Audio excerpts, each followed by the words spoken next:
Bonjour Hugues Rançon. Bonjour Caroline Roux. Ce matin, vous avez un nouveau message. On écoute. Avec un parlementaire a le moindre pouvoir aujourd'hui.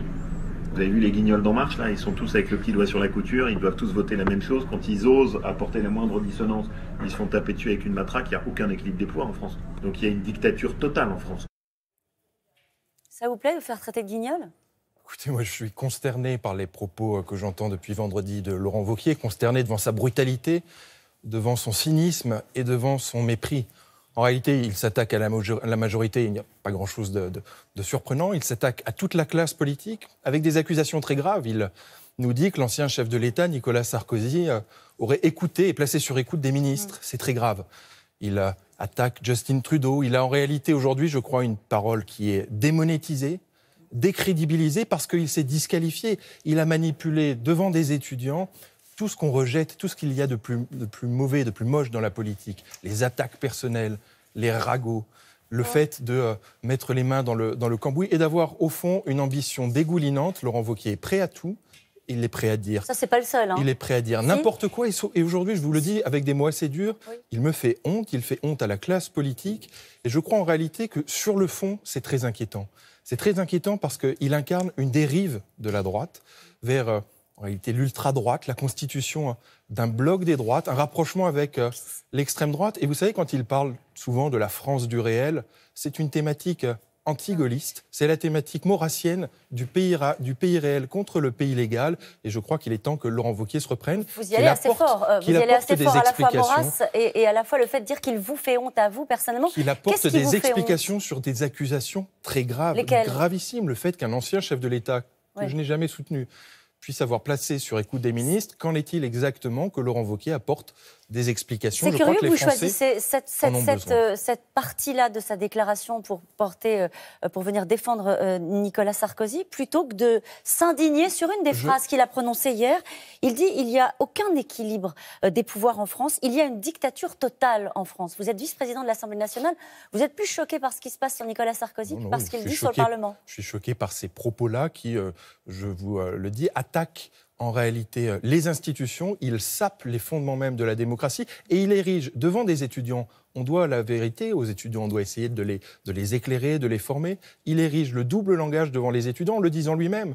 Lorsqu'il s'adresse aux Français sur des plateaux comme moi devant vous ce matin, il ne dit pas la vérité. C'est ce qu'il explique aux étudiants. Vous dites toujours la vérité sur les plateaux de télé, Hugues Rançon ? Écoutez, en tout cas, moi je suis récemment engagé en politique et j'essayerai vraiment toujours de pouvoir vous dire la vérité et de dire la vérité de mes tripes, de mes convictions et de ce que je pense pour le pays. On y va sur la vérité. Est-ce que, sur la question du pouvoir d'achat, par exemple, est-ce que vous diriez qu'il y a eu, au moins une erreur de communication de la part du gouvernement, laissant penser aux Français que les résultats du pouvoir d'achat, ce serait pour la fin du mois de janvier? Si on se dit les choses vraiment, puisqu'on ne dit plus, il n'y a plus de langue de bois sur les plateaux de télé. Oui, je vais vous dire les choses vraiment. Nous n'avons jamais dit que ce serait la fin du mois de janvier, puisque les mesures ont été prises pour que ce soit séquencé sur l'année 2018. Et que le plein effet des mesures que nous avons décidées pour le pouvoir d'achat, ce sera à la fin de l'année 2018. Nous l'avons toujours dit. J'entends, chère Caroline Roux, l'impatience. Il y a une impatience sur la question du pouvoir d'achat. Nous en avons tous conscience. Mais aujourd'hui, les mesures ont été prises, sont des mesures courageuses qui n'avaient jamais été prises jusqu'à présent. Et nous ferons le bilan à la fin de notre action. C'est sur les résultats que nous serons jugés sur ce point-là comme sur tous les autres. La question, c'était est-ce qu'il n'y a pas eu une erreur de communication à laisser penser que les résultats seraient rapides? Il y a un ministre éminent des comptes publics qui expliquait qu'il y avait même un simulateur pour voir à quel point il y aurait des résultats sur la feuille de paye assez rapidement et visualisables. Les résultats sur la feuille de paye existent. Depuis le mois de janvier, 21 millions de Français qui travaillent ont un salaire qui a augmenté, un salaire net qui a augmenté grâce à la suppression d'une partie des cotisations sociales. L'autre partie des cotisations sociales salariales sur la maladie et le chômage seront supprimées avant la fin de l'année. C'est à la fin de l'année 2018. Je vous le redis ce matin, c'est le discours de la vérité. C'est à la fin de l'année 2018. C'est ce que vous dites aux gens sur le terrain quand ils viennent vous voir en vous disant qu'est-ce qui se passe avec mes retraites, qu'est-ce qui se passe avec mon pouvoir d'achat, parce que ça doit arriver quand même. Ça arrive complètement, vous avez tout à fait raison de le dire. Qu'est-ce que vous leur dites ? Et je leur dis que nous avons à appliquer le programme pour lequel nous avons été élus. Ces mesures, nous les avons annoncées pendant la campagne présidentielle. Nous les avons annoncées pendant la campagne législative. Et le président de la République a eu une large majorité à l'Assemblée sur la base de mesures claires. Ce sont ces mesures-là que nous mettons en place aujourd'hui. Ce sont des mesures qui permettent de remettre de l'activité économique dans ce pays, de rendre la France à nouveau plus attractive, plus compétitive et, in fine, de lutter enfin contre le chômage de masse et de faire en sorte que le travail paye mieux dans notre pays. C'est notre cap, c'est notre boussole et nous n'en dérogerons pas. Et ça marche quand vous leur parlez comme ça? Et ça marche parce que je crois que les Français aiment lorsque les politiques appliquent le programme pour lequel ils ont été élus. Allez, on parle de l'immigration. Avec hier la présentation d'un rapport sur l'intégration. Alors on rappelle que le Premier ministre a accepté l'idée d'une hausse des heures de français, des cours de français, une réduction de l'interdiction de travailler de 9 à 6 mois. Est-ce que ce rapport-là sur l'intégration, c'est le en même temps, a suffi à calmer les états d'âme sur le sujet qui arrive demain au Conseil des ministres, savoir le projet de loi Asile-Immigration? Aujourd'hui, on a eu un vrai débat très riche au sein de la majorité parlementaire et nous arrivons avec un dispositif très équilibré, un projet de loi qui va nous permettre de mieux accueillir les réfugiés politiques et de considérer que c'est une obligation pour la France de le faire et un droit pour les réfugiés d'être accueillis. Projet de loi qui va nous permettre également de gagner en efficacité sur les reconduites à la frontière, puisque quelqu'un qui n'est pas titulaire d'un titre de séjour ne peut pas rester en France et il n'a pas vocation à y rester.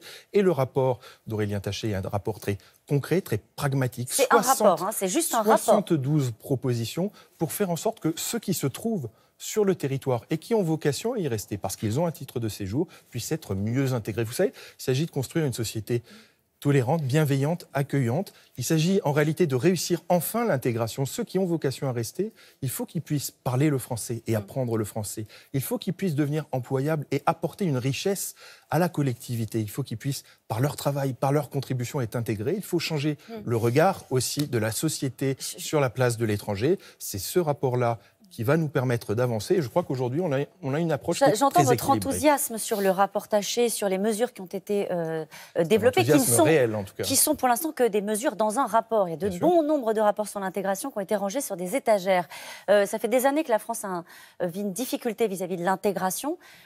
Pourquoi cette fois-ci, il y aurait dans la méthode quelque chose de différent, sincèrement? Parce que si nous n'avons pas réussi le pari de l'intégration, c'est que nous considérions que ça allait de soi, que la République, parce que nous proclamions l'égalité, la fraternité, allait nécessairement laisser toute sa place aux étrangers. Ça ne va pas de soi, l'intégration. Il faut prendre des mesures positives, des mesures concrètes. C'est l'apprentissage du français. C'est le doublement des cours de français pour ceux qui restent sur le territoire. C'est des mesures très concrètes pour faire en sorte qu'ils soient employables, pour faire en sorte que les étrangers soient considérés par nos compatriotes et par le pays comme une richesse. Vous dites que l'immigration est une chance? Je crois que l'immigration est une chance à la seule condition qu'elle rentre dans le cadre que la République s'est donné. Merci beaucoup. Merci à vous, Caroline Roux. Merci beaucoup, merci à tous les deux.